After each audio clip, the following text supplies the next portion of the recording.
dare you? You have stolen my dreams and my childhood with your empty words, and yet I'm one of the lucky ones. People are suffering, people are dying, entire ecosystems are collapsing.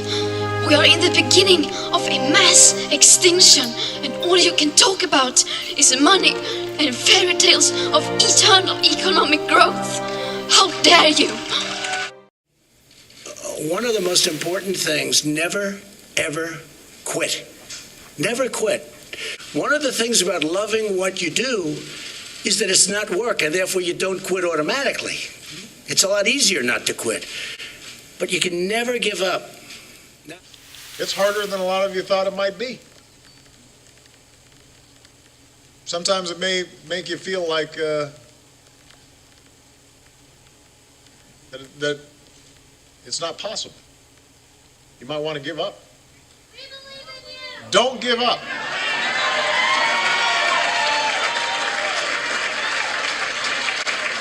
I don't want you to feel discouraged.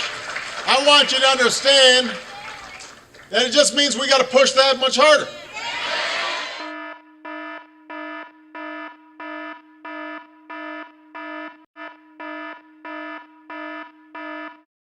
For God so loved the world, that he gave his only begotten Son, that whosoever believeth in him should not perish, but have everlasting life.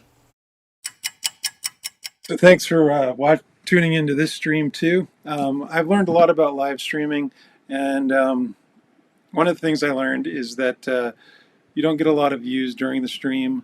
People come in, they check out, they do different things, but once it's uploaded later, you do get a lot of views. And I just finished a live stream, so this is my second one tonight. But there's some good information that was forwarded to me, and I've listened to this radio program one time today already while I was on my surveillance case that I was working. It's just a radio program, so it was easy to listen to. And I felt like I didn't get everything from the program, so I wanted to get this radio program out there. I'm doing more research on this particular case, and as I kind of put together more of what happened, I'll make another podcast with more detailed information. But this time I just wanted to get that out there. Also, before I start that, I wanted to tell you about Leola Cochran, McBrady Cochran's book, A Maine Murder. It might be opposite on my screen, but A Maine Murder. This book deals with a mother's fight for justice. She unfortunately lost her son way back in the 80s, and she's been on a quest, or the 70s. She's been on a quest ever since for justice. And this book is, she's not an author, she's not a writer, so it's a little difficult to read at times, but it details a struggle that so many of us are going through now. I've been dealing with the same corruption that she's been dealing with for many, many years now, and I completely feel for what she's going through. It wasn't that long ago where I was a big fan of the state of Maine government. I thought they were one of the better governments out there. I thought the state police was the most ethical police department ever. They were my heroes growing up. It wasn't until I tried to apply for a private investigation license in Maine and I dealt with cronyism, I realized that they're not. It was a hard realization for me to go through. But now, after I posted my first video about my experience back in 2012 on YouTube, and I wrote my first article, I've received, it was immediate. The second I posted that article, I immediately got emails from different investigators that went through the same thing that I went through. It was immediate. It was like a switch turned on, and I fought it for a while, but I couldn't fight it anymore. The corruption in Maine is out of control. Corruption in our country is out of control. So I'm doing these podcasts because I want to try to expose it. I want to try to create a narrative that we need police reform, we need accountability, we need people that are willing to stand for what's right and stand for change. The narrative in our country right now, in the wake of the George Floyd shooting, was initially that we need police reform and police accountability. But it was hijacked by criminals and looters and rioters, and now the narrative is about lawlessness and law and order. It's been hijacked, it's been taken away. There's never been a worse time to talk about police corruption than right now, because everybody has gone into their corners. The people that want to keep their head buried in the sand and say there's no corruption are very pro-police. And the people that have had experiences like you and I have had, where the police have done something to us that we think is wrong, our voice is not being heard because they group us into that rioters and looters and all that stuff. So the narrative is being lost right now, and it's disgusting, and we need to change. So I'm going to play this radio program. This is the site where it was forwarded to me by a very nice person who I've been in contact with before. She went through quite the ordeal, and I've listened to this radio program once so far. Let's see if I can make this a little bigger. Yeah, that's a little better. I'll get rid of my mug up here in the corner. And I'm just gonna play this, and we'll both listen to it. And what I'll do is I'll stay in the comment section, and we can kind of comment on it in real time. If people join and come in and out, that would be nice. But this former dance teacher went through quite an ordeal, and I wanted to do this in a separate podcast.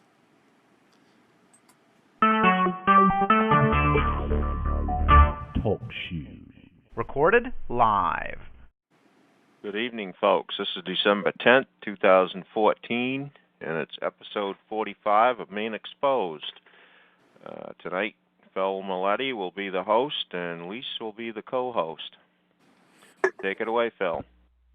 Good evening, ladies and gentlemen. As Leon said, we're going to try something different tonight. I will be your host, and Lise is also going to host the show with me.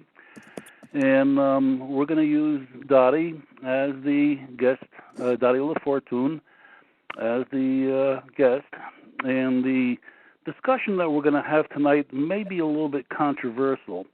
So what I want to say before we even begin, the topic will be, if I could get this straight, darn it, I don't have it straight, will be on the abuse that police give to the citizens in each towns. But I want to say that the police are not bad people, and I don't want anybody listening to this show to think that we're really discouraging people from believing in the police force. A few apples don't necessarily ruin the barrel of apples. So on that, I'd like to begin by introducing Lise. You're here, Lise? I'm right here. Okay, and is Dottie here? I'm here. Hi, Dottie. Hello. We have a few discussions here that we'd like to get into. Does excessive force exist in the state of Maine? We've been hearing all over the news lately that problems have existed in different towns and cities throughout the country. In Ferguson, we have a young man that was killed by a policeman doing his duty. The grand jury exonerated the policeman. There was another problem in Staten Island, New York, where another young man was shot by the police department, and the grand jury there exonerated the police force or the policeman there. Are you talking about the chokehold? Yes, the chokehold. Yeah, I don't think he was shot, was he? Wasn't he? Oh no, I'm sorry, he wasn't shot. Boy, I'm glad you took care of that for me. Yeah. He was killed, and they're blaming it on the police, but the police aren't being held responsible for that. So here we are in the state of Maine, and I was talking to a few people as to whether we have problems like that in the state of Maine. And I know a few people who have been dealt with by the police force in a manner that's quite excessive. So speaking with Dottie, she said that things had happened to her. And as we spoke, these conditions had gone on for years. And I'm trying to bring up my computer right now, but it's not functioning, darn it. Dottie, would you like to start off by explaining, I believe your father had passed away in a hospital, and you want to take it from there? Yes, I will, Phil. Thank you. Phil, I think that this is something that needs to be brought out publicly because it never has been. Mm-hmm. And unfortunately, I didn't have, cameras around me or people on a sidewalk or in the lobby of a courthouse with a camera, videotaping whatever was going on to be able to show the public. And you mentioned this chokehold death that happened. And I just want to make one mention before I start this, my story. Senator Peter King from New York, he's blaming this death of this Eric Garner on his obesity. He was 300 pounds and he was in ill health. And he's trying to put that blame on his weight. Well, if, weight's an issue in that, weight should have been an issue in mine that should have been considered. Me at 92 pounds up against a 220-pounder York County deputy. If we're talking weight, I think that that should have been taken into consideration with me too. But I just wanted to bring that up because I wasn't a threat at 92 pounds to anybody. But yes, I'll start out, Phil, that I had 2 incidents of police brutality and excessive force. Well, I'm wondering if we can't go down there and take each one individually. You mentioned that there's 2 incidences here. Right. What happened in the case of the assault upon you? You just mentioned that you're slim body, not very heavy. What assault happened upon you by Deputy Clifford Scott? Okay, this involved a 1990 assault by York County Deputy Sheriff Clifford Scott in the lobby of the York County Superior Courthouse in Alfred. And just a little background on what happened with that. My mother was pursuing the wrongful death of my father, and she had retained the medical records by an attorney who smelt a rat, and that indicated a wrongful death, and the records do prove that. So my mother did have an attorney. Several were railroading her on this complaint that was filed in the York County Superior Court. And this was her lawyer, the person who was supposed to be protecting her? Oh, yeah. She had several of them, and some from Maine, one from New Hampshire. They all railroaded her. And the last hearing that she had with a court-appointed attorney, or not a court-appointed, with an attorney that she hired, at the hearing, we found out that this medical malpractice case had been impounded and sealed for life. So my mother and I would go into the clerk's office to find out, what was in the court record, several times there were documents that were missing. How come they're not here? And nobody knew, and that was that. We go back the next week and kept an eye on the file. Well, the day after we found out that this file was impounded and sealed for life, I went to the courthouse with my mother, and I was speaking to Diane Hill. She was the clerk of the court, whom I personally knew. Her daughter took dancing lessons from me for many years. And during the conversation that I was having with her, and I think another clerk, this York County deputy sheriff entered the office, and it wasn't unusual that an officer would be around the courthouse. And my account is going to be different than what Clifford Scott's deposition states and what his testimony states. So I'm going to give you my side of the story. Well, Dottie, before you do that, I'm having a problem here. How could there be files missing, and why would they seal this for life if they didn't want to hide something? That's right. I mean, it's quite obvious there. That's right. And the other thing, these are public records when they're in the court. So to seal that is a fraud, in my opinion. And it's quite obvious. Yes. It is. So, we had my mother and I both had a legitimate reason for, asking questions. But, when you ask questions, and you're right, you're going to find yourself on your face on the floor. Mm-hmm. Okay? But why they impounded this is, like you answered the question yourself. It's very obvious why. Mm-hmm. So, after being unable to get an answer as to why this was impounded, we left the clerk's office, and we were walking through the lobby to leave the building. And I heard someone say from behind me, "Arrest her."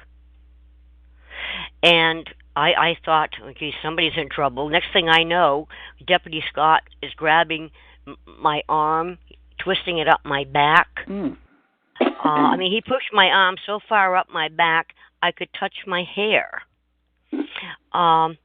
Anyways, and I told him that he was hurting me. I was crying, and he pushed my arm up a little bit higher. And I did call him a name, a bastard. And he grabbed me by the neck and he threw me down to the floor. Now, okay, but he arrested you for what?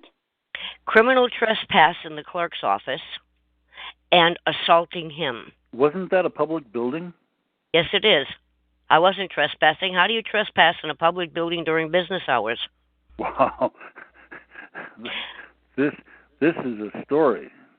Now, if you read, there's too many pages to the transcript, but I did send you the testimony of Diane Hill, who in the transcript said that I left the clerk of court's office willingly. Mm-hmm. Read the testimony of Clifford Scott under oath. He said that I was swearing at the girls, calling them names. I didn't want to leave the office. And Diane Hill's statement was there were no obscenities. So, you can't go by what they said, or if you do, you're going to see one saying something and the other is contradicting. So this is my side of what happened that never got out. I'm trying to visualize this. Now, how much did you weigh then? Now, if I'm not mistaken, you're about a foot smaller than I am, so that probably puts you about 5 feet tall. I'm 5 feet tall. You are. And how much did you say you weighed? 92 pounds. And you said that you had been thrown to the floor face down. Right. How much did this Deputy Scott weigh? 220. Well, that's just a little bit less than I am, and I'm 6 feet tall. How tall is he? Well, he was nearly 6 feet tall. Well, I'm trying to figure out something now. You and I have stood next to each other many a times. Mm-hmm. And there's a big difference there. Absolutely. Phil, I came just above a little bit above his belt. I didn't even fit under his armpit, I had no chance with this guy. but he threw me to the floor. He laid on top of me. He was pressing down on my back, my leg, and my ankle. He pressed my face into the marble floor, and every time I tried to lift my head off the floor, he'd push it back on the floor. Then he eventually handcuffed me with my arms behind my back, and the handcuffs were so tight I had marks on my wrist for almost a year. Is this guy still around? He was still there. Now, this was 1990 now, and I did pursue a complaint, and I'm going to tell you about that. But what happened to him, he had been there for a little while, but I didn't go there as often because I have an order, and I'll tell you about that I can't enter the clerk's office, and that stands. But he got sick from what I learned. I don't know if he had diabetes or whatever. He had a problem with his leg, and he had a leg cut off. Mm-hmm. And then he wasn't there anymore. So he's not there anymore.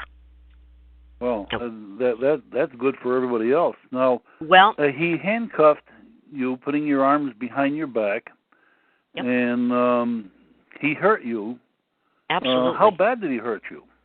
Well, I ended up in the outpatient after he arrested me, and I went to the jail. I went to the hospital right from there, and the doctor, ER doctor, said I was badly roughed up. Yeah, I was badly roughed up. I sent you one picture only. I had a few others, but I didn't. He black and blued my ankle. My hands were black and blue from the handcuffs. I had a bump on my upper on the top part of my arm below my elbow, the size of an egg. I had bruises on my hip, on my knee. Had to wear like an arm brace around my elbow, one around my knee, and around my torso. You know those what do you call it? It's a waist wrap. It's it's hard. It's almost like a cast. Yes, it wraps right around your waist. Right. Now, I'm a ballet teacher. I was just going to say, I thought you were a dance teacher. Yes. And that's the way you made a living, right? Absolutely. Absolutely. But anyways, that's what? Like this guy ought to have his leg removed. He won't do any harm anymore. Well, that's the way that I feel. That's the way that I feel, too. But anyways, that didn't in the lobby of the courthouse. Mm-hmm. After I was on my feet, and there was one deputy watching this whole thing, Deputy Mary Dowdell.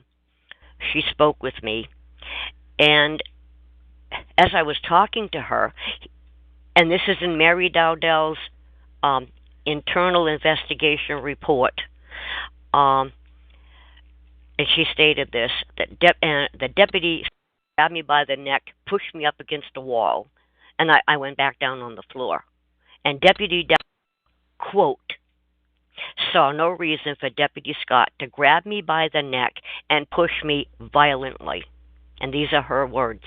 I was then brought upstairs in the courthouse. It's a long stairway to a holding cell with Deputy Scott pulling on the handcuffs, which were behind my back. He must have been holding on to my pocketbook because they were in between the handcuffs, the hands. He was holding on to that like a pony ride for the purpose of wrenching my arms and causing me more unnecessary pain. So I was taken to this cell, and while awaiting a sheriff cruiser to pick me up. However, there was a cruiser, I found out, outside before I was taken upstairs. Now, once he put me in this holding cell, he threw me on the floor again, laid on top of me, as he had done downstairs, and he uncuffed me to take away my pocketbook. I guess the keys to my car to give to my mother. Then I was later transported to the York County Jail, charged with assault upon Deputy Scott and criminal trespass in the clerk of court's office. And then I was released on PR, and I was taken to the Goodall Hospital in Sanford for treatment, x-rays of my injuries. And I suffered shoulder, cheek, knee, ankle, back, and elbow injuries, ribs injuries, as a result of his use of excessive force. There was no need. I'm trying to visualize this. He must have been throwing you around like a rag doll. Well, in his deposition at one point, now I'm paraphrasing, he mentioned that he kind of felt stupid doing something to that effect because I was so tiny. Okay, but he still did it. Yeah, Phil, you're on the right track. He abused her and threw her around like a rag doll as if she was nothing. Well, when you take a look at the transcript or the deposition, I sent you the pages on his training. Did you have a chance to take a look at his training? No, I didn't, but I'm quite familiar with the training. And the reason for their training, and it's a military-style training, is a policeman, when they're dealing with the public, they don't know if they're dealing with a nice person or if they're dealing with a criminal or a murderer. So they always have to think about the worst-case scenario. But I don't know how he could fit you into a class of a person where he felt threatened, or he felt that you might have been able to do him bodily harm, so that he had to do these things to you. Because also in their training, even though they're trained on a military level, they are trained to also look at the person and to see if they're really a physical harm to them. And he just didn't use that part of the training.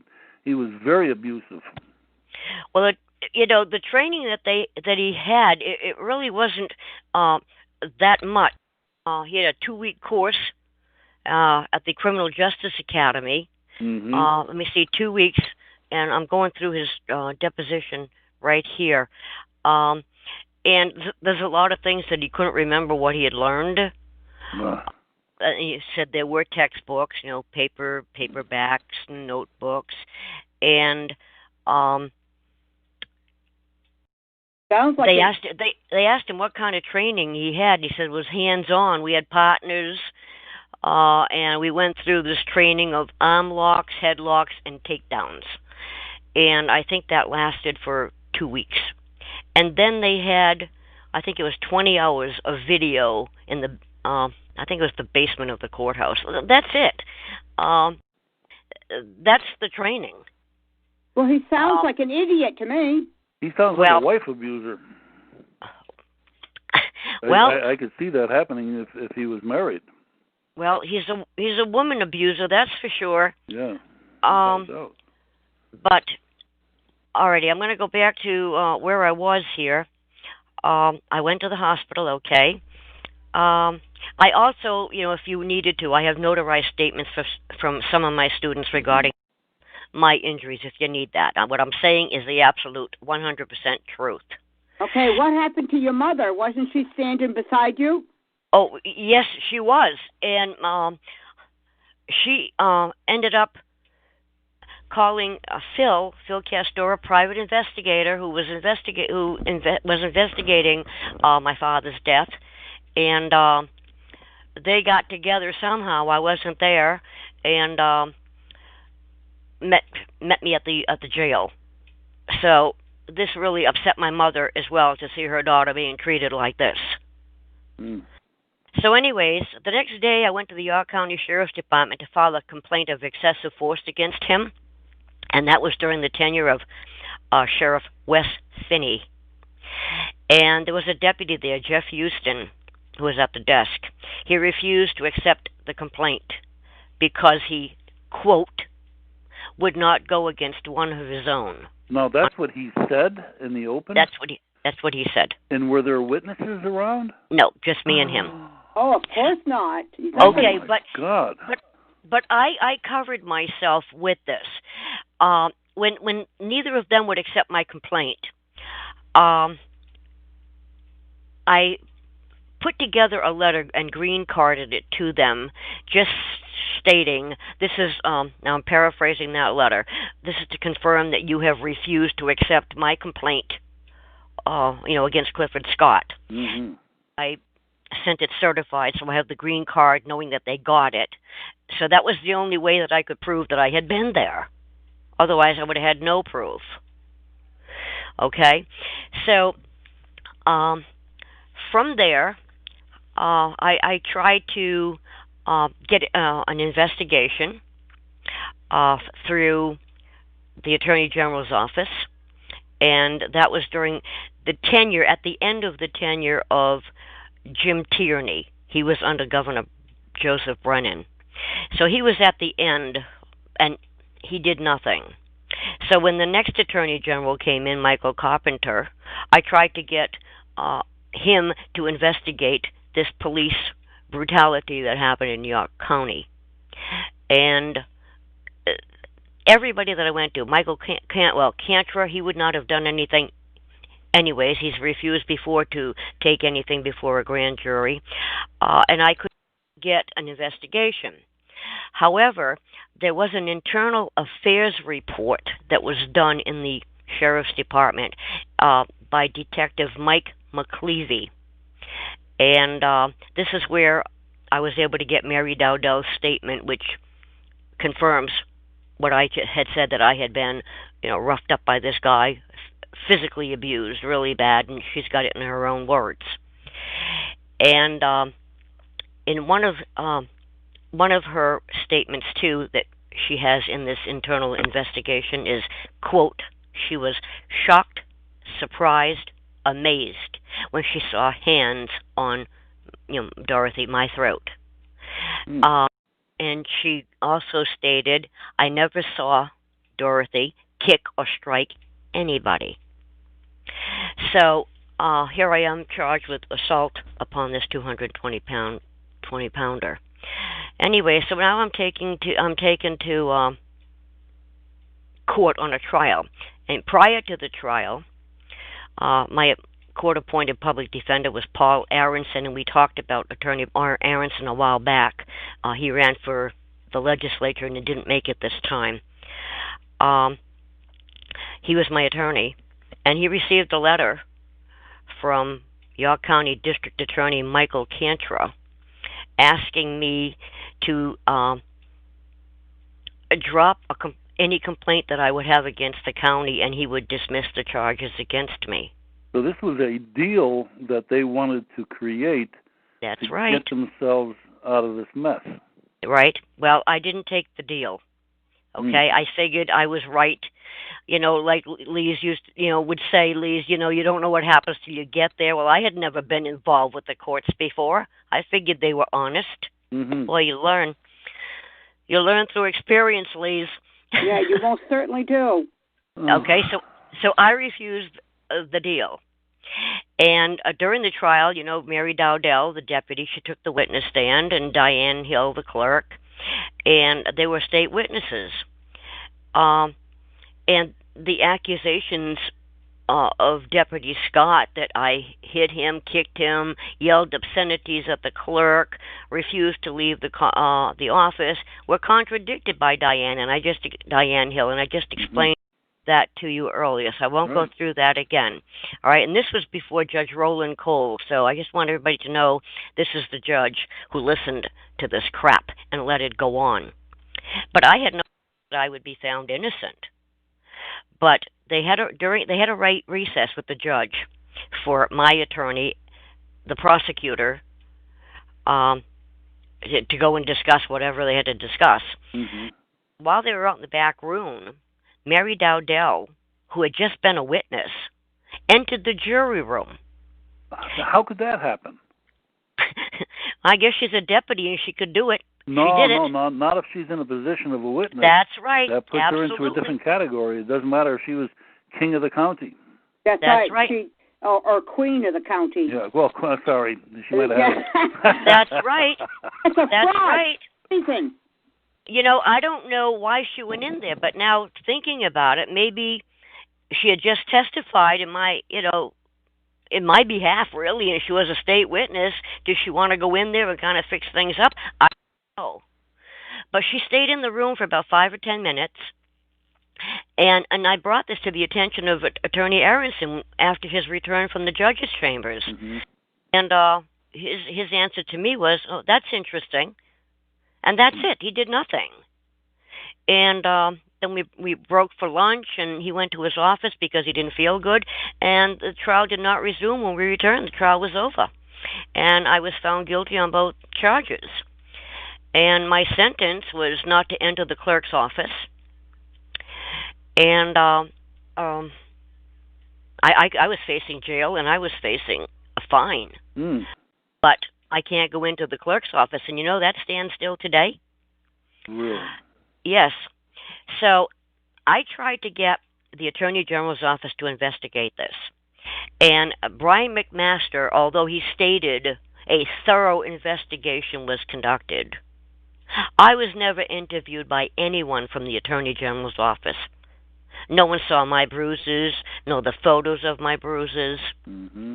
The only thorough investigation verified by court documents is a 10-minute interview from someone in the AG's office with Deputy Scott. Now, that's in his deposition, 10 minutes.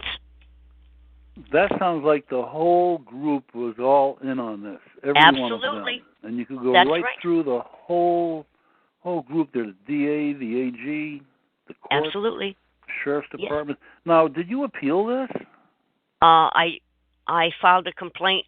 He would Aronson would not appeal. I ended up filing a complaint against the county and the sheriff in Clifford Scott, and I figured I'd get relief, that way. But that's a whole other thing, and I'd like to go into that, how the courts are involved. Like you're saying, these are not conspiracy theories. No, this is fact. Yeah. Because But see, when you go up on appeal, anyone who talks about going up on appeal, most people lose up on appeal. It's all rigged against the people. Mm-hmm. Right, it is. But, just to show that this is a conspiracy to cover up. And I'm not just a conspiracy theorist, as the paper made me out to be. Okay, but what was the real issue around your father? What were they trying to hide? According to the medical records, they gave my father Halcyon. He was on an overnight, just observation. Yeah, just for overnight. I took him to the hospital myself. But when you read the medical records, in one place it'll say he was brought in by ambulance, and you continue to read, and it'll say he was ambulatory. Well, somebody that doesn't know what ambulatory means, they'll think that he didn't walk in. Mm-hmm. He was brought in by ambulance. Right. Yeah, but what was the issue to seal? I still don't understand yet. Because they gave him wrong medication. They gave him wrong medication. With some activity that he was involved in or anything like that. Any whose activity? Say that again? I said, so it's got nothing to do with any activity that he may have been involved in. It's got something to do with wrong medication. Yeah, my father was so quiet. My father wouldn't be involved in any activity. My poor father. I should have him here with me. My father, was known by a lot of people. Everybody loved my father. And no, my father wouldn't say boo. My father would not say boo to anything. But anyway. All right, so now I understand. I'm making up for it, I guess. Yeah. But no, they gave him the wrong medicine, and my father died. And it's right there. It's in black and white. It's there was liability here, and they had to cover that up. But, a few things that I want to point out just to show that there's a pattern, like you said, Phil. Everybody's in here. They're all in on this. When I did also, besides filing a complaint in the federal court, I filed a complaint with the Criminal Justice Academy, and that's where you file a complaint against, law enforcement. Mm-hmm. And a complaint was filed. And the only thing is, the chairman of that board is Brian McMaster. He's the one that takes the complaints. Brian McMaster is the investigator for the Attorney General's office, who would not even, give me the opportunity to show him anything. They did their 10-minute investigation, and that was it. So, needless to say, the Maine Criminal Justice Academy, is, in on this too.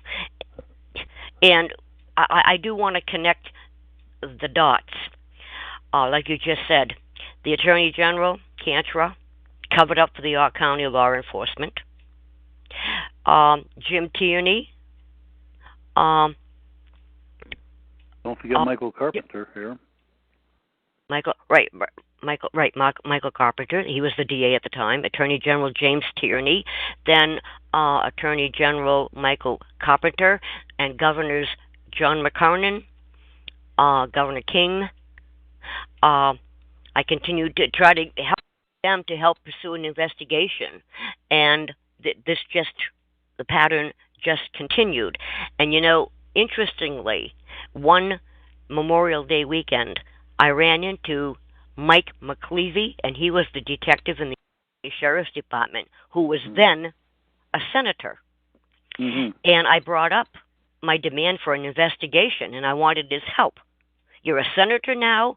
I want this investigated. And he replied, and this is quote, "You'll never get an investigation as long as Angus King is governor," unquote. And I understand that, yes. Why is that? I don't know, but Angus King has covered up enough stuff. Well, I wonder if it's part of the Democrat Party, because everybody you mentioned right there, right from one end to the other, are all Democrats. Absolutely. Yeah, but Republicans are no better. Well, I'm not saying that the Republicans are, but when you look at all these people, I know they're Democrats. Yes. And I'm wondering if there's a political element here. Well, we know how that works. Mm-hmm. And they'll cover up for each other, but you know what? They will cover up for the other party as well. Yes. And this is the pattern. And there's too much at stake here for them. You've got elected officials. But you know what? If they're the good little old boy network down below, let me just connect these dots for you and for the people, because you may have been involved with some of these people too. I want to connect something for you. Michael Carpenter was the DA of York County. He didn't do anything. It's not the first covered up. I've been to him before to investigate and send for to the grand jury bank fraud, and he would not go along with that. He would not investigate this because one of the major attorney involved, Michelle Robert, was, quote, a colleague and friend of his, unquote, and exact words. And this attorney I'm talking about landed a job, and she's in the AG's office. Michael Cantra, during Baldacci's administration, was nominated and appointed by Governor Baldacci as Commissioner of the Department of Public Safety. And from that position, he now sits on the bench in Springvale. He's a judge. So he was a good boy, and Baldacci rewarded him. Mm-hmm. They move him all up to the top. Absolutely. That's just an example. And then I'm going to continue this because it's later on in the years, but I want to connect these dots for you people. When Michael Cantra went to the Department of Public Safety as commissioner, former president of the Senate, Mark Lawrence, was put into Michael Cantra's position in the district attorney's office by Baldacci to finish off Michael Cantra's term. And I'm going to get Dottie.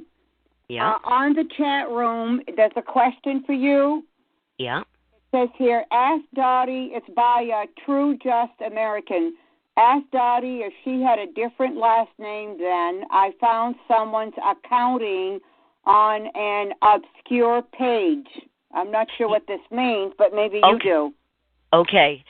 LaFortune is my family name. and a married name, which I am not married to any longer, was Rule. Okay. Okay, so but were I don't. You using that name back then? At that time, that's the name that was on the documents. Okay. All right. So that's do I? Are you going to write something on the chat room about? No, they can. No, they can hear me. If they're on, I just answered their question. Oh, okay. All right. Okay. I just answered that, so they'll see that. Okay. So now, all right. I think with the Superior Court, the judges there in New York County, I filed a complaint, and I sent you that complaint, Phil, and I think Lise, you got it too. That Stuart Tisdale, a supposed constitutional attorney, put together, and the complaint is very written. And as a matter of fact, I'm going to get this here. Yes. I want to read this. Or do you have it? Okay, this is a complaint against the York County and Clifford Scott in the U.S. District Court in Portland. And number 5 of the complaint, one of his issues, no, as a matter of fact, I'm going to go to number 4. The occurrence giving rise to the plaintiff's claim for relief is that while taking plaintiff into custody for allegedly trespassing in the York County Courthouse, the defendant, Clifford Scott, employed a degree of force on the plaintiff that was far in excess of any force reasonably necessary under the circumstances, including but not limited to slamming the plaintiff, a diminutive 42-year-old woman face down on the marble floor of the courthouse, mashing her face against the hard surface, kneeing her in the back, bearing down on her back with the brunt of his 200-plus body weight, wrenching her frail arms with excruciating force, applying cuffs so as to injure her hands and wrists, grabbing her throat to choke her, digging his fingers into her neck, throwing her against a wall, and otherwise treating her with an excessive and wholly unreasonable degree of force when pushing her up a flight of stairs and shoving her into a holding cell on the 2nd floor of the courthouse. And he goes on to say that Clifford Scott, York County failed to provide Clifford Scott with adequate training with respect to the constitutional limitations placed on the use of non-deadly force and affecting an arrest. And defendant York County's failure constitutes deliberate indifference. He said it really, really well in here. Problem with Stuart Tisdale, he didn't want to enter evidence in this case. So I tried to enter the evidence, and I couldn't because I had an attorney. So I decided I'm going to do this pro se. I'm going to do this on my own. So I put withdrawal of him from the case, and I continued on my own. And I did get a compliment from William Fisher, who was Clifford Scott's attorney. And I think he is the same William Fisher who is now in the Attorney General's office. And he complimented me on the way I pursued the case, that he said, you're like an attorney with about 4 years' experience. That's what he said to me. Big deal. The compliment. There was fraud going on in that courthouse, too. And David Cohen, some of you have had deals with Magistrate David Cohen, who left the bench. He's no longer there. When I tried to bring in the transcript of the lower court, he said that I couldn't do that, because William Fisher was screaming, "Hearsay! Hearsay!" I objected. It's not hearsay. It's in your own book that I am allowed to bring a transcript from lower court if it pertains to the same case. So that's the first time I had ever heard of a sidebar. And a sidebar is when you go up to the bench right next to the judge, so you have to whisper stuff so a jury doesn't hear it. Well, hopefully I spoke loud enough that they heard it. And I argued a little bit with the judge and rebutted what he said, disagreed with him. It's in your own book. It's right there on the table. He says, go get the book. And I got the book, his book of rules of procedure, and showed him. He read it. He said, well, I'm not going to allow it. So, I couldn't allow it. I couldn't present it. Anyways, long story short, a note was sent out from the jury when they were deliberating. And I want to read this to you because I think this is really, really interesting. I just got to get this here. Mm-hmm. Okay, right. When he didn't allow you to bring in that information, when he said he won't allow it, did you scream injustice and? Oh, I didn't scream. No, I did not scream. I made my point. I didn't really mean literal screaming, but I mean, did you advocate for yourself and say, "Hey, absolutely, absolutely, this is not justice. I have a right to bring this in. That's what the rules say," and blah blah blah. Yes, I did. Oh, good for you. I did. That's why he told me go get the book because I was, not arguing, but I was advocating for yourself. Arguing my defense. I guess it's in your own book. Yeah. So he let me show him the book. Big deal. So anyways, the jury sent out a letter, or a little memo, and we were given a copy of the memo, and I wanted to keep it, but Magistrate Cohen wouldn't let me keep it. I had to give it back, but I went to the court and got a copy of it, so I got one. And it says, members of the jury, and this is, that's David Cohen's answer. That's not what I wanted. I wanted the jury's note. Where is my jury note? That's, okay. This is from the foreperson, the jury. It says, I am convinced Deputy Scott overreacted, used excessive force, and acted negligently and in an unprofessional manner. However, I am not persuaded that his action was intentional.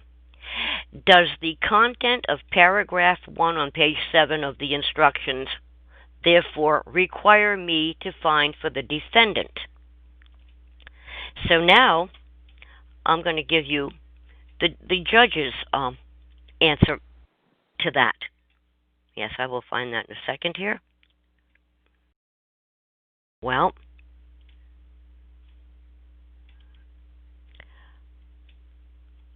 all right.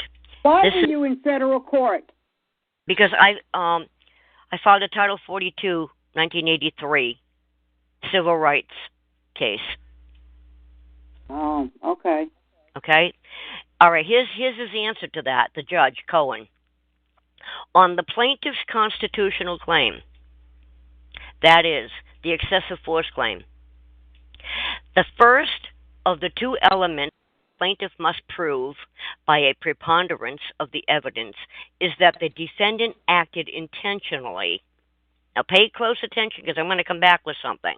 I must prove that the defendant acted intentionally rather than negligently in committing acts that violated her right to be free from the use of excessive force against her. Thus, if you should conclude, and I'm not suggesting you should, since this is your decision alone, that the plaintiff has proved by a preponderance of the evidence that the defendant used excessive force against her, but that she was not moved by the same standard, that in doing so the defendant acted intentionally, then you must find for the defendant.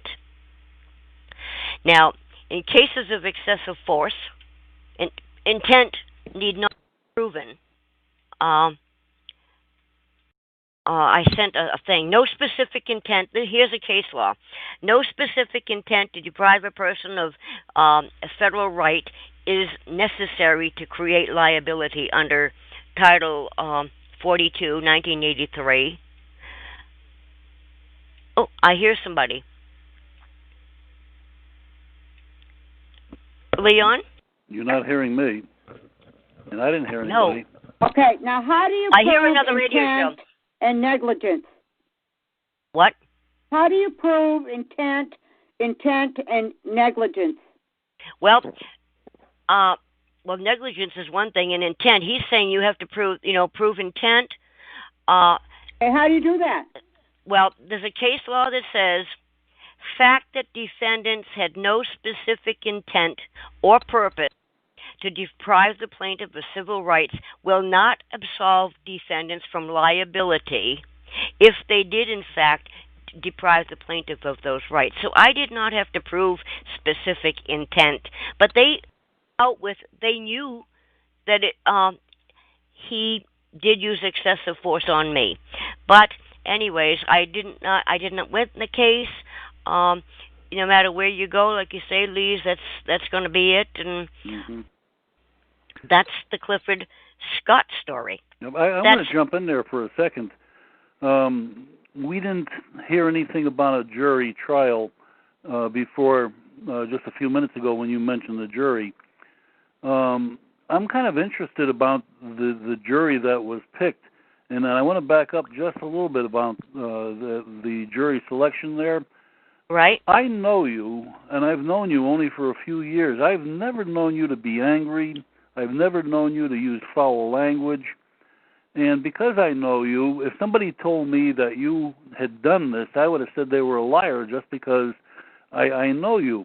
Now, when a person goes into a trial by jury, that's supposed to be a jury of their peers. Now, that would mean people who know you.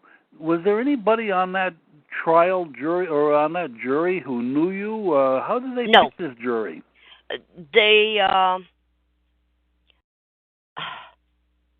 There's a whole bunch of people, and if anybody knows you, they're asked to leave.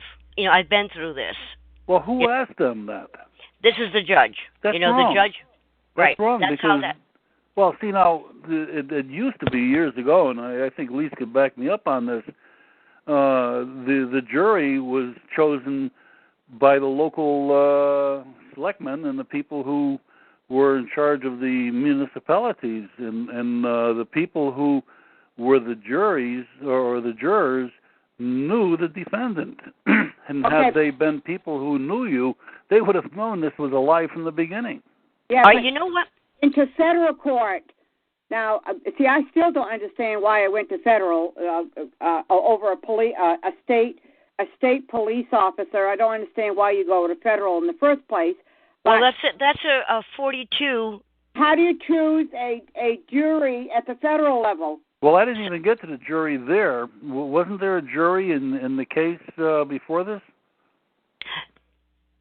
Yes, there was one in Superior Court. Right. And you know what? In that particular one, I was getting railroaded again. I was supposed to go in that case. I was supposed to pick a jury. Yes. I didn't pick a jury. This was already picked. As a matter of fact, I knew I was getting railroaded. They said on Friday, and we're going to pick the jury. And I got a call, don't show up. There's no jury picking. I went to the court, and I saw the people in there with Boulis. This is another attorney that came into this, Jim Boulis, and he was there. And I'm saying he's got to be picking a jury. He was in with Paul Aronson at the time for some reason. They were working together. And I'm seeing this happen through the crack of the door, and I'm not included. I wasn't included in that one. So when I went back, I went back to the attorney's office and waited for Boulis to come back to the office because I said, something's happening here. You told me don't show up for a jury selection. You're in there picking a jury apparently. And I wanted to confront him with that. So I ran to his office and beat him there. And I knew the girl at the office through my business. And I was conversing with her when Boulis came in. And I said, Attorney Boulis, I'd like to talk to you for a minute. And he went into the other room and ignored me. And I said, well, I'm going to stay right here. And the only way that he's going to be able to get out of this office, because this is the only way out, is he's going to have to jump out the window. And I'm not leaving. And then Phil, the investigator, showed up and wanted to see Boulis, and Boulis did come out. And Phil was asking him about this, because Phil was starting to investigate this now along with the death of my father. I mean, it was just one thing after another that Phil got involved in. And Boulis ran out of his office and down the stairs as quickly as he could, and Phil went behind him, and Phil was quick on his feet too, but by the time Phil got down at the bottom of the steps, nowhere in sight. So I don't know what happened to Boulis, and then Paul Aronson took over the whole thing, and I did not pick a jury, but I have the names of the people, and I don't know if I'm allowed by law to name these people, because I would like to publicly, just in case that they show up in your jury box one day. But if you read my book, I show in there that since 1935, we don't have a trial by jury of his peers. Right. What we have is a trial by jury by the government. That's right. And that's exactly what happened to you. You were set up. Absolutely, absolutely, and they all played the game. Now, I know we're coming up here on 10 o'clock, and I'm going to just quickly give you the second incident, which involved my property. All right. And how I was invaded by a SWAT team. And what I believe to be the reason for the SWAT team and the theft of my home is I produced and hosted a public access show, the Maine Forum. And I went public because I wasn't able to get the controlled media to print any of what I just said, or anything that was going on with the city of Biddeford, with the corruption going on in City Hall, in the tax office, with tax records. So the theft of properties and all the issues that involve the local, county, state, and federal levels, the judges included. So I believe that because I spoke out, this tied in with the theft of my home, and then involved the SWAT team, where I was on my face again with a gun at my head and one on my side.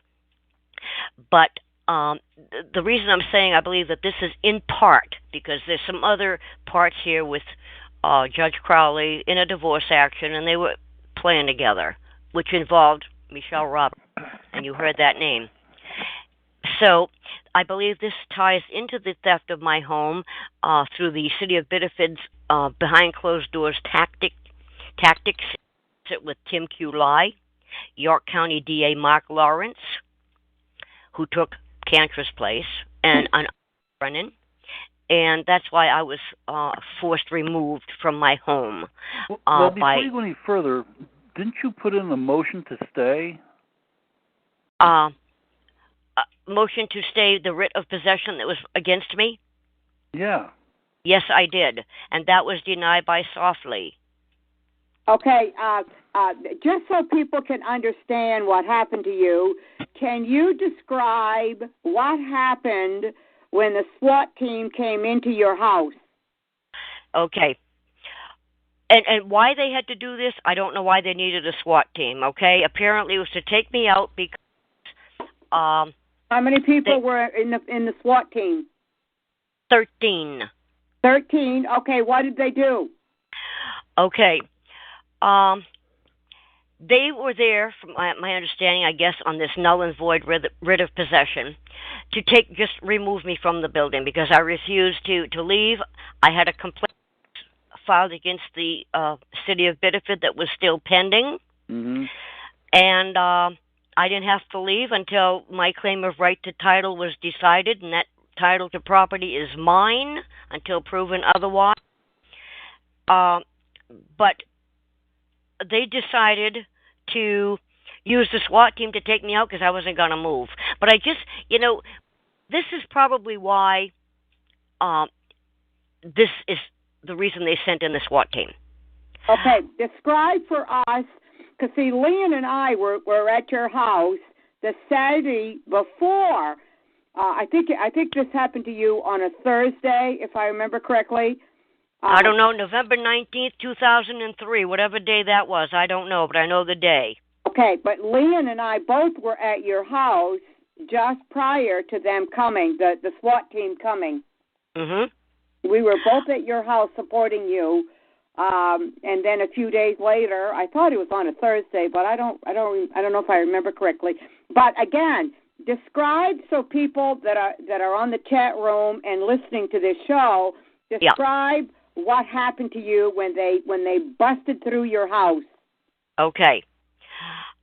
Let me just give a little advance to this, why I think they did this, because the newspapers were reporting that I had an arsenal of weapons, which I didn't, that from all over the country was on their way to the city of Biddeford. This is stuff that came out in the media, in the newspapers.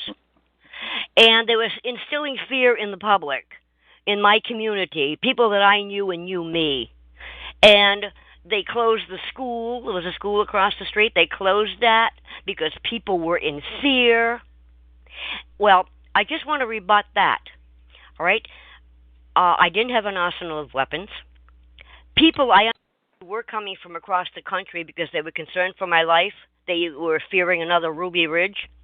And I'm glad that there were some people that were willing to support me. I don't think they ever were there, but okay, that was one thing that they let the public know that they're going to have a reason for a SWAT team because I did all these things. There were all these people, militia and all that. Words. They didn't close the school because people were in fear. They were surveilling me from the school. And when the media showed up, the people gathered in the street for as far as I could see from the window. There were women with baby carriages in my driveway. Little kids came to my door to ask me questions. People were they were trying to instill fear, which they did for some people. But I didn't expect the SWAT team to come in there because 2 days before that, Chief Beaupre, Roger Beaupre, Chief of Police of Biddeford, we called him to come to the house, and I wanted to show him some documents and whatever. He looked this over and he said, there's something radically wrong here. I'm going to the judge, the governor, and the DA. And I was waiting for an answer from him. And I didn't get an answer until the SWAT team arrived. It sounded like the 4th of July outside. Firecrackers and, loud, I don't know what it was out there. Then the door busted open and glass flying, and Phil went to the door to go see what was there, but the busting of the door bounced on furniture. They ended up taking him to the hospital, and we were there with another friend having coffee. And but what happened to you in the house? All right, they threw these like smoke bombs. The house was full of smoke. I was told to lay down on my face, which I did. And there were Were they on top of you? Nope, they were just beside me. But with the big black, weapons, the long ones. The SWAT guns. Yes. It's not just a little BB gun. And one was at my head and one was at my side. And the others were running around the house yelling, freeze, freeze. There was nobody there. Totally demolished my home. I put a video up on that. I could do the aftermath because, again, I didn't have anybody, taking a video of what was going on like they do on sidewalks. I didn't expect this. Did they go through your closet and your bureaus and whatever? Everything. They did. They took drawers out of bureaus. They took stuff out of closets. They went into my daughter's room that I had left as my sanctuary, the way she had left it. For those who didn't know, I did lose a daughter suddenly and unexpectedly, and highly unlikely reason for death at the age of 14. I just want to add that. And they went into her room and went through her things. No, they purposely and in the meantime, destroyed where things, were right? you? Were you on the floor? Were you? I was on the floor. Okay, and they were on top of you.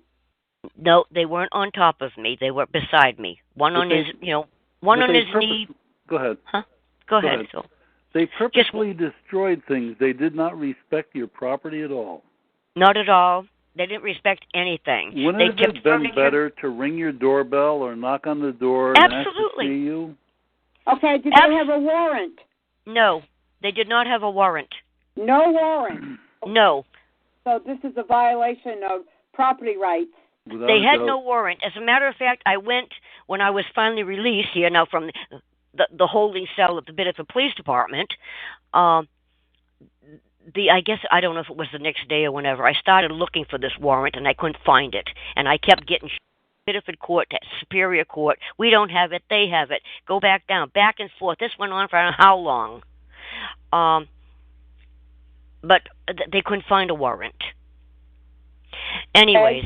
What happened after the SWAT team was done with destroying your house? Well, they were still in there, and I took, I was taken out in November in the freezing rain, barefooted, no jacket or anything, and I was brought to the police station. And while I was there... Were you handcuffed? Yes, I was. Okay. Yes, I was. Freezing my tail off. While I was at the jail, or I don't know if it's not really a jail, it's just a little, I don't know, a little room. Attorney Shirley Lindeman came into the police station, and she was a public defender. I used to see her in the court all the time. I never spoke with her because I really didn't know her. I never had any dealings with her or anything. But she came to the station with her oxygen tank and this, tubes up her nose with her tank. And she had just had surgery, was in bad shape, and she said, I heard about this, and I had to come down here and help you for today. I know what's these are her words, quote, unquote. I know what's going on, and I don't like it, unquote. And she says, I'm here just to talk to the judge today to keep you out of jail so that you don't have to go to jail. But I can't, go help you further because I just got out of the hospital and I think she may have passed away because I tried to reach her sometime after and the line's disconnected. But just that fact alone, something is wrong. She knew this, but I never found out what she knew. However, Judge Kennedy, who was the judge at the time, would know because they spoke. And I tried to get what they discussed through him, through a FOIA. And he told me, go look in the court record. Well, you're not going to find that in a court record. He needs to be deposed, and to do that, is another thing. But anyway, I did explain this before on one of the programs, what happened. I got charged with trespass upon my own property. And the shenanigans again, Phil, like you said, they're all involved. Bob Mills, city councilor, his boss, Tim Q. Lai, attorney Jens Peter Bergen. The bar is covering up for Jens Peter Bergen. The DA. What about that Beaupre guy? Chief Beaupre. They're all in it together. Right. And, Barbara Johnson, many people may know she is from Massachusetts. She was disbarred. Yes, and she got a book out, too, that I sent it to you. Yes. Yeah, and yes. I've got it, too. Well, she came in to defend me on this, and an important piece to this is the prosecutor, Mark Lawrence. He personally prosecuted this case. Mm-hmm. I went to him in June. And they took me out in November. I went to him in June, and I was presenting him evidence. I was gathering more evidence for him, and I thought that he was going to prosecute or seek prosecution where the evidence demanded. Long story short, he jumped the fence, prosecuted me with my evidence in hand against the people he should have prosecuted. The city officials, the bankers, Tim Q. Lai, all the people involved. And he prosecuted me. And Barbara was not allowed to present any evidence. We subpoenaed witnesses, but I've never seen this happen before. Judge Brennan brought all of these people that we subpoenaed, the chief of police, the city attorney, the mayor. He took them all one by one, asked them, what's your job? What do you do? Okay, dismissed. And he went through all of them. I think we had 20-something of them. He dismissed them all from not having to come in and be cross-examined during this case. So I had nothing, no witnesses, no evidence, and Mark Lawrence had the whole kit and caboodle of my evidence, and he never brought up a single thing. Barbara Johnson's issue was this was a null and void writ of possession. The cart was put before the horse.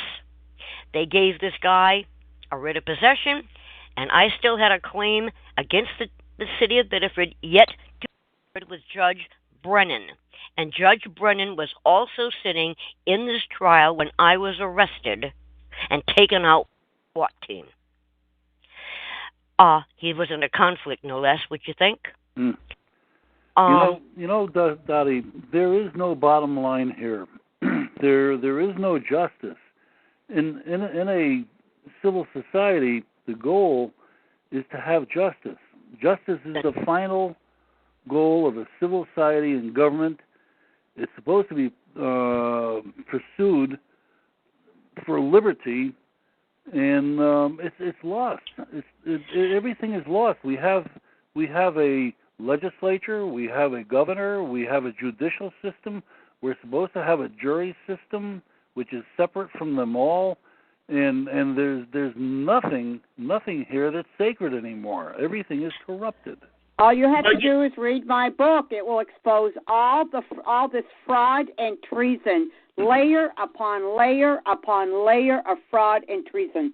And what really bothers me is we have a governor now who's not an attorney, who ran his original campaign on the Constitution, right, and people before politics. And unfortunately, we have to live with what we have until we can figure how to fix or how this does get fixed. But he's got a chief justice that he just reappointed not that long ago, mm-hmm. Lee Softly, and you saw the post-conviction review that I put in. And in that, she knows that I know that she knew I still had a claim against the town, and she still went with this null and void writ of possession. She allowed the cart to be put before the horse. But more important than that, she was given evidence of the scheme that was devised to steal my home with this Tim Q. Lai, along with the people that were helping him, Attorney Jens Peter Bergen and everybody protecting them, including Softly's court. I mean, the fraud, the extortion, the mail and wire fraud, the bank and securities fraud. I mean, you guys, this guy, Tim Q. Lai, he's a slick chick, and he's a realtor in Maine here. Now, he knows, or should know, the procedure to take somebody's home or buy someone's home or gain a piece of property. And all of these RICO violations he committed as a realtor in Maine. And this man used my home as collateral for a loan of $105,000 when he had paid supposedly the town of Biddeford, or city of Biddeford, $80,000, $12,000 of that in cash, according to a record that I have that they don't know I have. This demands, warrants, commands a full investigation, number one. And Lee Softly letting this die and seeing that there is nothing wrong here with RICO statute violations, and Paul LePage, the governor, sits her back on the bench in the highest court in the state. It's definitely a scary thing that we live under right now. There is no due process for you. There's no due process for a lot of people. Our natural laws are gone. And, I'm always telling people to read Lisa's book. But there's another book that I think people should read, and it's called The Law from Frederick Bastiat. And he explains very, very clearly that there is such a thing as called legal plunder. This is where the governor legally creates laws that plunder the people. Plunder is organized by law for the profit of those who perpetrate it. Okay, did you just say the governor? No, did I say the governor? I'm wrong. But I thought that's what you said. No. It's the legislature. It's the legislature and everybody, the court system, and if the governor looks the other way to this too, plunder is organized by the law for the profit of those who perpetrate it. Okay, and in the book, in my book, I show time and time again that it is the legislature that has committed more and more and more fraud and treason against the people. You know, another something to view is a video, and I put this up on the blog. It's a lecture by Edward Griffin entitled "The Quigley Formula." Mm-hmm. Conspiratorial view of history as taught by the conspirators themselves. And this Mr. Quigley, Carroll Quigley, he was a member of the Council on Foreign Relations. And I'm telling you, it's only a little over an hour. You've got to watch it. You've got to see the video. But the bottom line here, you know, Phil and Lise, I'm lucky that I didn't get killed. You're right. With both of these incidences, like the killings that are going on for useless reasons. For the and selling of a cigarette. It's going to be justified. They will always be justified. It's very rare that they go against a cop, that the Attorney General's investigation would go against one of their own. They're not going to do that. But I'm lucky I'm alive to talk about this. Now, tomorrow's another day. But yes, for all of us. So I just want you to know that I want you to know that excessive force, police brutality is alive and well in the state of Maine. Yes, and I'm agreeing with you more and more. And I'm not going to say that all police are all involved in these type of unlawful activities and unconstitutional activities. But one bad apple could spoil the whole barrel. Well, you know, there are, I used to know some police officers who were really, you know, they were gentlemen and they were, you know, peacekeepers. Mm-hmm. But then, you know, the police forces are getting, it seems worse and worse with these rogue agents that are involved with them. But they see that they get away with it, so heck, you know, now they've got a title, I guess, and it makes them proud, or, you know, I've got a title, but let me tell you, their job performance is less than poor. And a lot of this, and perhaps most of it, is politically motivated. Yes, excessive force, police brutality is alive and well. Well, now that we've established that, what do we do about it? We have the governor, we have the legislature, we have the court system, we have the jury system, we have the police officers who enforce the law. I think things have really gone a little too far, and now we've got to bring it back. Unfortunately, and I think we were speaking about this today, we re-elect people to go into the legislature to hopefully create laws that benefit the people. And do they? My problem is that we elect new people to go into the legislature, but they walk into the same den of thieves. They walk into the same den of snakes. We've got a group of people who control the legislature. It's 10 of the most powerful men in there, called the Legislative Council. And it's the same 10 men, no matter who gets elected. These 10 men are always in charge of the Legislative Council, and these are the people who bring in the new legislators, and they mold them into the shape that they wish, and that is where the problem is. Okay, you and I talked about this on the phone, Phil, and I think, and I forgot if I mentioned it to Dottie or not, we could do a show on that where you could educate us on the Legislative Council. It sounds like they have far too much power unlawfully. Yes, but you know what? Their commands are coming from higher up. Yes. And if you listen to Mr. Griffin, let me tell you, this is the best that I've heard it explained. You've got to please listen to Mr. Griffin's lecture. He explains it right to the T. You're going to understand this so well. Yes, and he wrote a great book on the Federal Reserve System, too.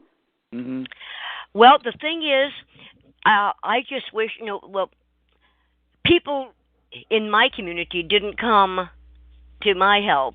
People from outside apparently wanted to help me. People within the community were afraid with all the things that were said about me in the newspaper. I'm a conspiracy theorist. I'm a defiant activist. I'm not a defiant activist. I'm looking for justice.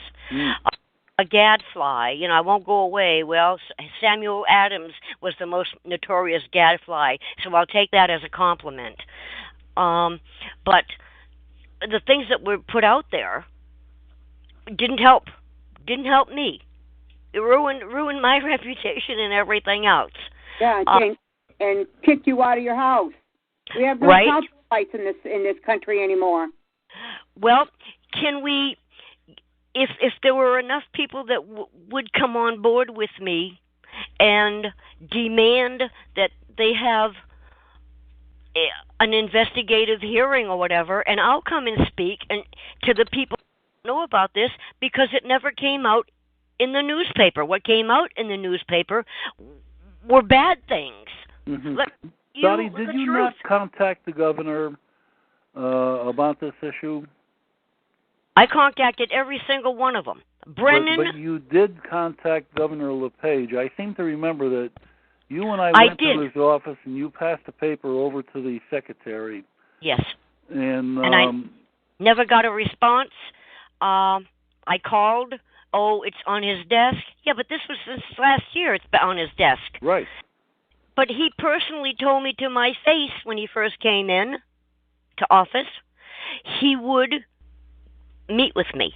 And I said, will you make that promise? And he said, I promise.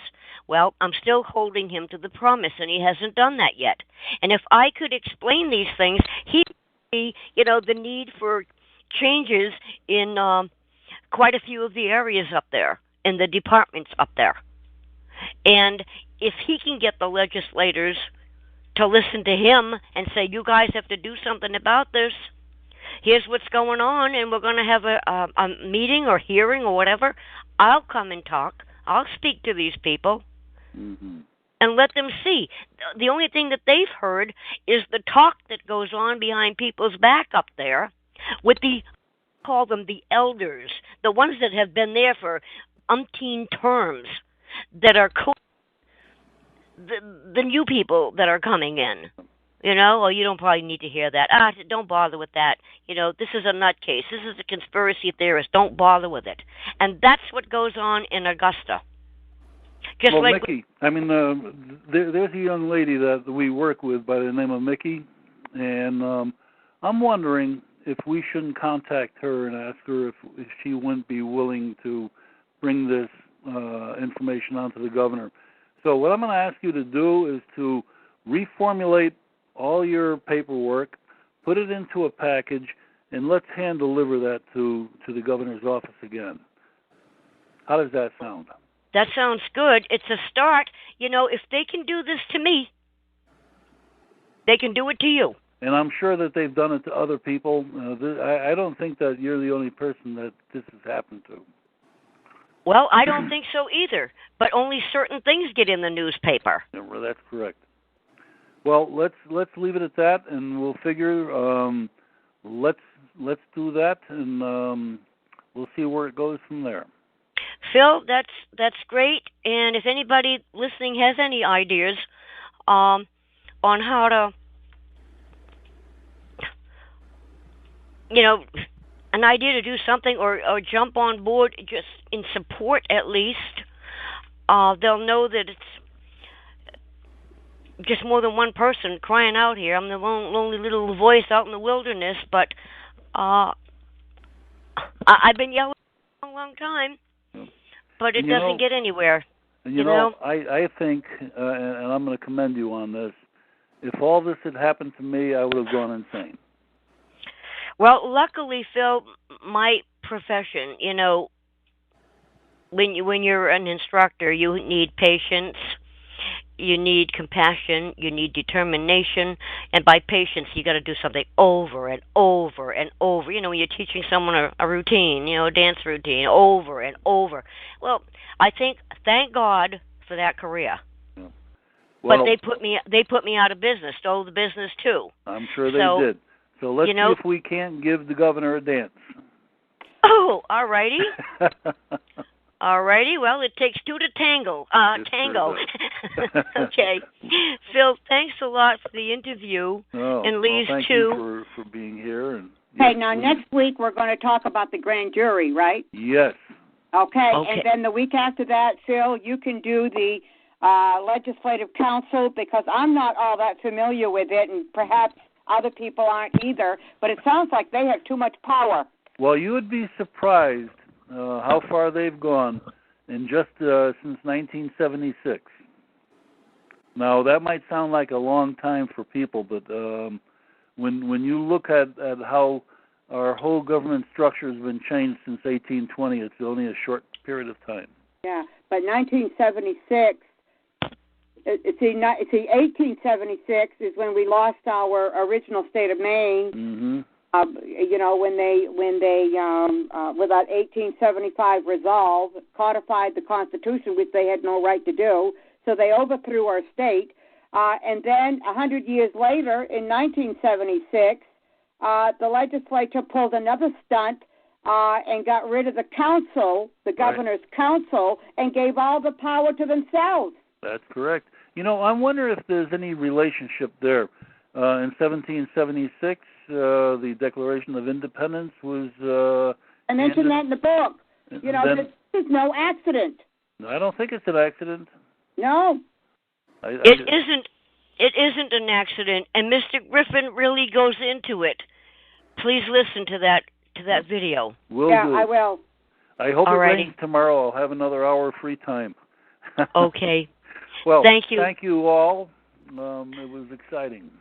Yeah. Thank you very much. Thank you, everybody. And Leon, have a good night. Okay, goodbye. Good night, all right, everybody. All right, good night now. Good night.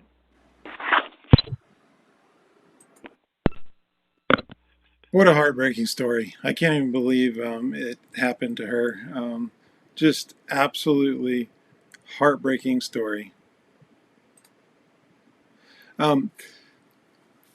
But the idea that there are some good police officers and there's only a few bad police officers, I agree with that. But I want to dispel the notion that because I agree with that, I don't recognize that there's a problem in law enforcement with the good officers just staying silent when they see bad officers. I think that that's a huge problem in law enforcement. So I wanted to address that point. Second, they were talking about what needs to be done to stop this from happening. And no good answer was given. The state of Maine is one of the few states that has no citizen oversight committee of the state police or any of the local law enforcement. The only oversight is professional standards or internal affairs departments within the individual police departments across Maine, or the state legislature. And that's pretty much it. They have a kind of a for show commissioner who does have a role in coordinating between law enforcement agencies and other things, but he's not really an oversight arm of the police organizations around the state. The only people that are equipped to be an oversight arm is a citizen oversight committee, which have been implemented in a lot of states. But the problem is these citizen oversight committees have their teeth have been taken away from them. And by that, I mean that what they do is they put former cops into the position to judge the other cops, so that when a complaint's made to the Citizen Oversight Committee, it's just a bunch of police officers and judges and lawyers that are all, and prosecutors that are sympathetic to the police already, judging them. So there is corruption there.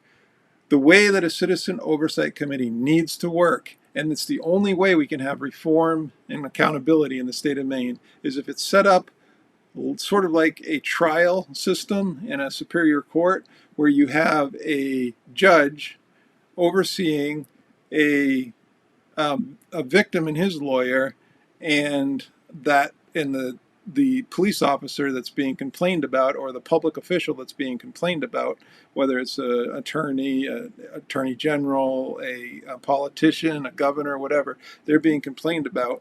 And they can hire an attorney through their union or whatever. And then you pick a group of 12 people out of the jury pool, and they sit and they hear the case. This is not a criminal case. It's not a civil case. At the end of it, you don't get fined. You don't get punished financially. You don't go to prison. It's just a hearing about whether you keep your job or not. And if you lose, you get fired.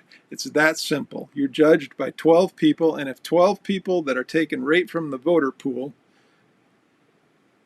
they're not, lackeys for police departments. They're taken from the voter pool, and they decide that what you did was so egregious, or what the public official did was so egregious that they need to lose their job, then that's what needs to happen.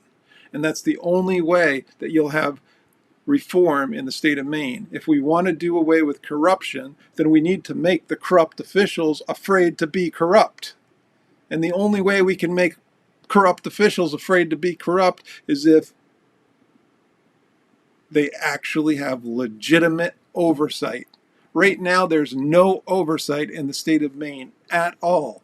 The police can get away with murder.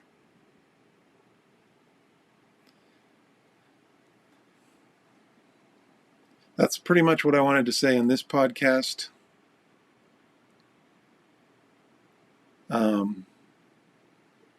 I think that this was a good discussion to have. That was a great radio show. I'm glad that dance teacher, Dorothy, is telling her story.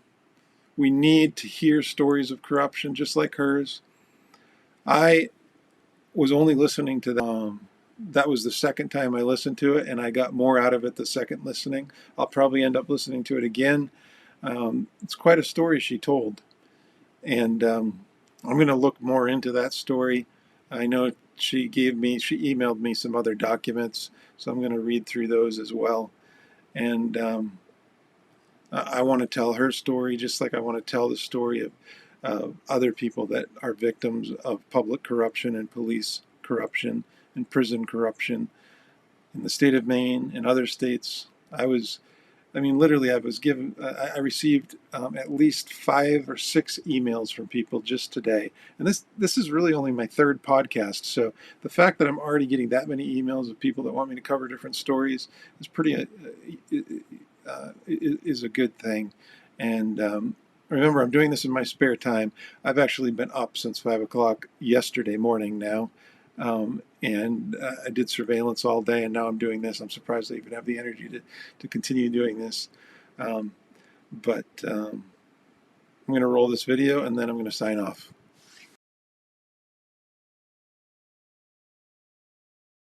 Doing these podcasts is as a private investigator. And what I do is insurance fraud investigations, and so I work with insurance adjusters and lawyers to investigate insurance fraud from the perspective of the insurance company. And I'm just looking for truth. And that's the goal of every investigation that I have. If my investigation helps the claimant, so be it. If it helps the insurance company, so be it. Uncovering the truth is the only goal. So I would greatly appreciate it if you know an insurance adjuster or a lawyer that does insurance claims, if you would just send me an email with their contact information so that I can reach out to them. That would be very, very helpful. As you know, preparing these podcasts and doing this research, I do in my spare time. I volunteer. I only make money from them if you buy a t-shirt or a mug or something from my merch store, and I make my income off my private investigation cases that I work. So it would be very, very helpful if you knew somebody you could recommend. And my email. Yeah, I wanted to break into that really quick. There was one thing that I wanted to cover that I kind of forgot to. And that is that, let's see if I can get to this. If you go to my merchandise store, I have a cool t-shirt on there. See this orange shirt right here? I can't blow it up very big, but it's kind of a cool t-shirt. And it says, "Good cops don't defend bad cops." And that saying basically is kind of got a double meaning, because have you ever heard of any cop that didn't defend another cop, or any cop that didn't, look the other way when they saw corruption? It's really rare. It's very rare. So you could proudly wear that shirt all around town, and even and it's a kind of a hidden protest against police corruption. You can wear it, and it's not like a blatant protest. Most people will read it and they'll think that you're either pro-cop, or they'll read it and they'll see the double meaning there, because I do support good cops, but I do not support bad cops. And I kind of like the idea. I came up with that just as I was preparing the article that I wrote about another private investigator who was being retaliated by the Maine State Police, and I was talking to him, and all of a sudden that just popped into my brain. Good cops don't defend bad cops, which means there's no good cops.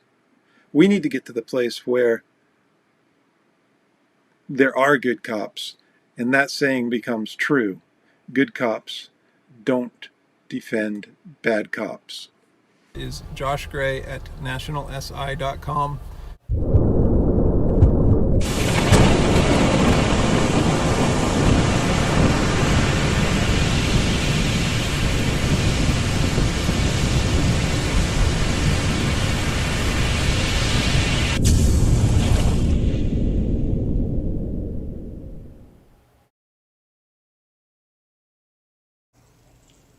Let not your heart be troubled.